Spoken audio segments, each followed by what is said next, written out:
Shalom, pemuda-pemudi yang dikasihi oleh Tuhan kita Yesus Kristus. Pada kesempatan kali ini kita akan sama-sama belajar mengenai firman Tuhan. Saya akan mengangkat tema firman Tuhan pada hari ini adalah be brave atau menjadi berani. Pemuda-pemudi sekalian, di sini apakah ada yang takut untuk memulai sesuatu atau takut untuk melangkah? Ya, secara manusiawi rasa takut itu wajar. Tapi akan sangat tidak wajar apabila kita terus berlarut-larut dalam ketakutan. Kita terus berlarut-larut dalam ketidakpastian. Kita terhenti di suatu jalan sepi tanpa ada arti. Kita takut untuk bermimpi dan menggapainya. Saya takut, Pak. Takut dia yang saya sayang, cintai, menolak cinta saya. Saya takut untuk bermimpi, Pak. Saya takut, Pak, saya akan gagal. Saya takut, Pak, saya akan terhenti. Saya takut, Pak, untuk memulainya. Hal inilah yang terus berputar-putar.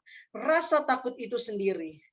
Pemuda-pemudi yang dikasihi oleh Tuhan kita Yesus Kristus, kita akan belajar bersama dari firman Tuhan mengenai hal ini.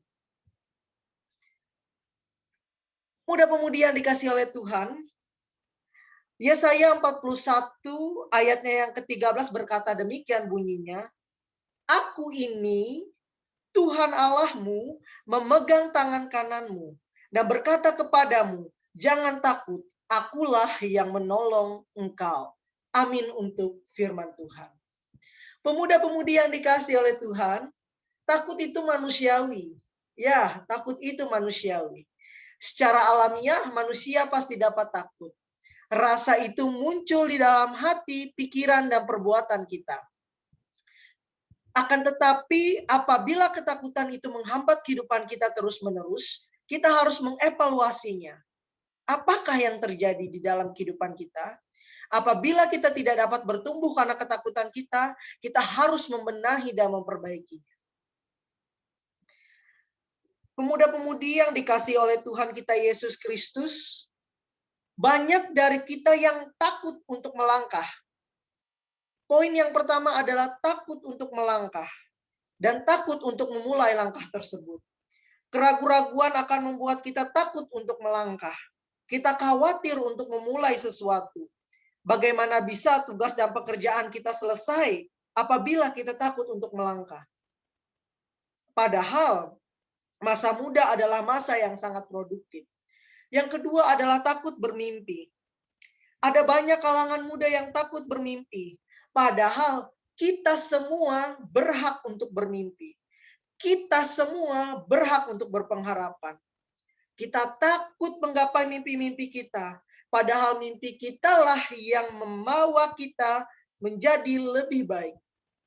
Padahal mimpi kitalah yang menuju ke suatu tujuan yang membuat kehidupan kita lebih baik.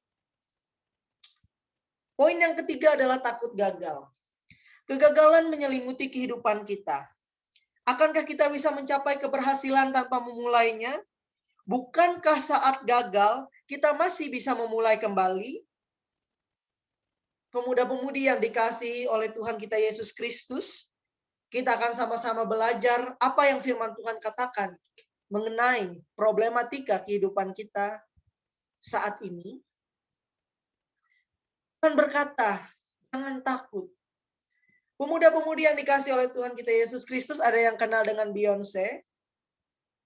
Beyonce adalah salah satu artis terkenal di dunia. Kita mengenal lagu-lagunya yang berjudul Listen, Hello, Run the World, dan sebagainya.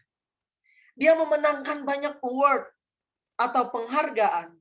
Tapi tahukah kita bahwa dia pernah gagal? Beyonce sangat terkenal. Dia berulang kali mendapatkan Grammy yang menjadi salah satu penghargaan terbaik di dunia. Tapi tahukah kita bahwa dia pernah gagal? Tahukah kita bahwa karyanya pernah ditolak? Ya, Beyonce pernah gagal. Bahkan dia perlu merekam ratusan lagu yang ditolak. Ada ratusan lagu yang tidak laku di pasaran. Tetapi apa yang terjadi? Sekarang dia menjadi salah satu artis terbaik di dunia. Seorang Beyonce yang begitu besar namanya, merupakan seorang public figure yang luar biasa, juga pernah gagal. Berarti kan kegagalan itu adalah suatu kewajaran. Bahwa wajar apabila kita dapat gagal dalam kehidupan. Tetapi bagaimana kita meresponi kegagalan tersebut? Apakah kita akan menjadi putus asa? Ataukah kita akan melanjutkan mimpi-mimpi kita, melanjutkan langkah kita? Dari kegagalan itulah Beyonce dapat menjadi artis seperti sekarang, yang lagunya didengar oleh miliaran orang di dunia. Yang kedua adalah siapa yang tidak kenal sosok diva Indonesia ini, Agnes Monica. Agnes Monica merupakan penerima penghargaan terbanyak di Indonesia, memenangkan banyak penghargaan internasional. Tapi apa yang terjadi? Dia juga pernah dibully oleh masyarakat karena mimpi-mimpinya untuk go internasional. Dia pernah dibully, Agnes, lo itu terlalu muda untuk bisa go internasional. Oh, lo itu orang Indonesia. Banyak yang bully. Pada saat dia ingin mencapai mimpi-mimpinya. Banyak yang merundungi mimpi-mimpinya.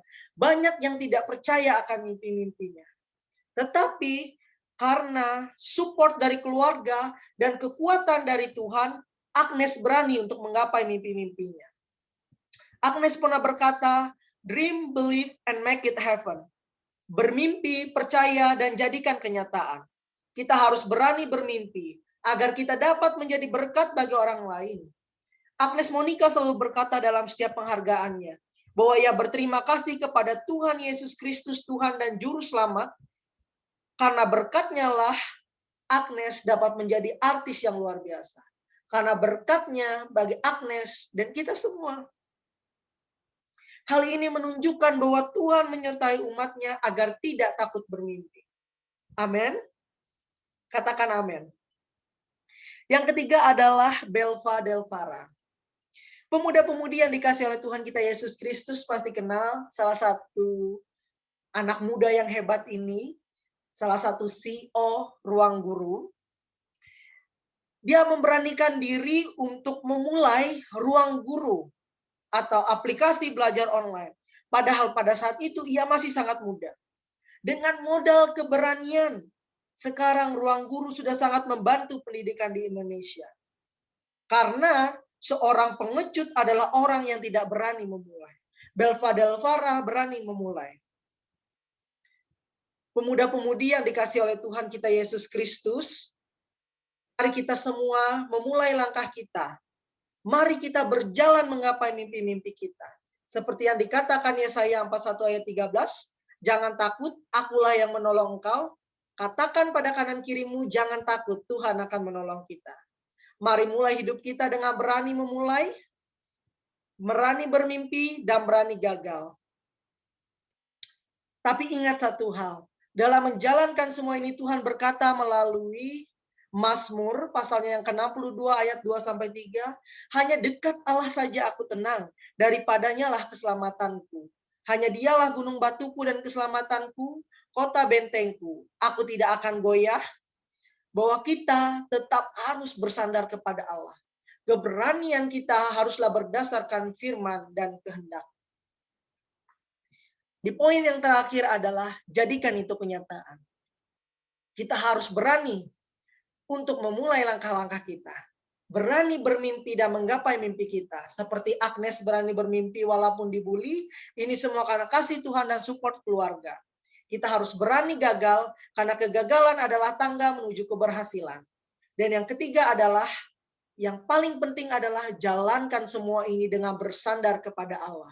Dengan bersandar kepada Yesus Kristus Tuhan dan Juru Selamat kita. Pemuda-pemudi yang dikasihi Tuhan, beranilah bermimpi, beranilah memulai. Tuhan Yesus memberkati. Terima kasih.